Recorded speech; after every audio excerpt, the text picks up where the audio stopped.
প্রতিবাদের ভাষা নিয়ে সঠিক ন্যায় চাইতে, সঠিক বিচার চাইতে। আমরা কোনো রাজনৈতিক দলের হয়ে আসিনি, আমরা কোনো রাজনৈতিক দলের পক্ষ হয়ে কথা বলতে আসিনি, বা আমরা কোনো রাজনৈতিক দলের বিরুদ্ধেও কথা বলতে আসিনি। আমরা এসছি শুধু সঠিক বিচার চাইতে। আজ যদি আমরা নীরব থাকি তাহলে আস্তে আস্তে এই পরিমাণ অত্যাচার দিন দিন বেড়ে যাবে।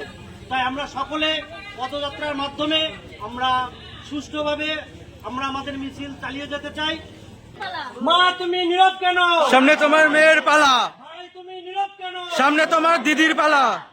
দাদা তুমি নীরব কেন? সামনে তোমার বোনের পালা। We want justice. We want justice. We want justice. We want justice. We want justice. We want justice. We want justice.